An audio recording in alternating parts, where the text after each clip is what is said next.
കാസർഗോഡ് മുഹമ്മദ് അലി ശിഹാബ് തങ്ങളുടെ ചിത്രം RSS വേഷത്തിൽ എഡിറ്റ് ചെയ്ത് പ്രചരിപ്പിച്ചതിൽ പരാതി നൽകി മുസ്ലിം ലീഗ് പടന്ന പഞ്ചായത്ത് കമ്മിറ്റിയാണ് ചന്ദേര പോലീസിൽ പരാതി നൽകിയത്. പടന്നനാട് എന്ന വാട്സ്ആപ്പ് ഗ്രൂപ്പിൽ MVC മുഹമ്മദ് കുഞ്ഞി എന്ന വ്യക്തി ചിത്രം പ്രചരിപ്പിച്ചെന്നാണ് പരാതിയുള്ളത്.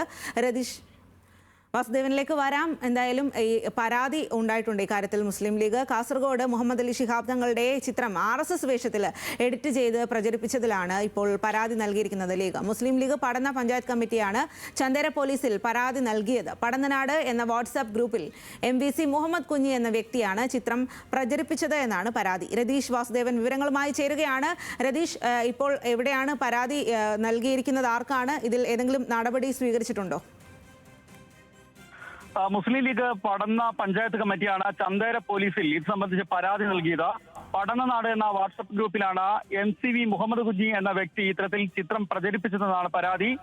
അത് മാത്രമല്ല, കേരളത്തിലുടനീളമുള്ള വാട്സപ്പ് ഗ്രൂപ്പുകളിലേക്ക് ഇത് വ്യാപകമായി ഫോർവേഡ് ചെയ്യപ്പെട്ടതായും ലീഗ് കമ്മിറ്റി ചൂണ്ടിക്കാട്ടിയിട്ടുണ്ട്. ഈ സംഭവം മതസ്പർദ്ധയ്ക്കും വർഗീയ സംഘർഷത്തിനും വഴിവെക്കുമെന്ന് ഭയപ്പെടുന്നതായും അതിനാൽ ചിത്രം പ്രചരിപ്പിച്ച വ്യക്തിക്കും ഗ്രൂപ്പ് അഡ്മിറ്റൻ BS ഷഫീറിന് വരെ കേസെടുത്ത് അന്വേഷണം നടത്തണമെന്നുമാണ് ഇപ്പോൾ മുസ്ലിം ലീഗിന്റെ പടന്ന ജനറൽ സെക്രട്ടറി അബ്ദുൽ മുത്തലീബ് നൽകിയ പരാതിയിൽ ആവശ്യപ്പെട്ടിട്ടുള്ളത്. അതായത് RSS വേഷത്തിൽ നിൽക്കുന്ന മുൻ സംസ്ഥാന ലീഗിന്റെ സംസ്ഥാന അധ്യക്ഷനും സയ്യിദ് മുഹമ്മദ് അലി ശിഹാബ് തങ്ങളുടെ ചിത്രമാണ് ഇത്തരത്തിൽ RSS വേഷത്തിൽ എഡിറ്റ് ചെയ്ത് സമൂഹ മാധ്യമങ്ങളിൽ പ്രചരിപ്പിച്ചത്. ഇതിനെതിരെയാണ് മുസ്ലിം ലീഗ് പടന്ന പഞ്ചായത്ത് കമ്മിറ്റി ചന്ദേര പോലീസിൽ ഇത് സംബന്ധിച്ച് പരാതി നൽകിയിട്ടുള്ളത്. പോലീസ് എന്തായാലും സമഗ്രമായ അന്വേഷണം ആരംഭിച്ചു കഴിഞ്ഞു. സൈബർ പോലീസിലും ഇത് സംബന്ധിച്ച സൈബർ വിങ്ങിലും പരാതി നൽകാനാണ് ലീഗിന്റെ തീരുമാനം. സ്വാതി. ശരി രതീഷ്.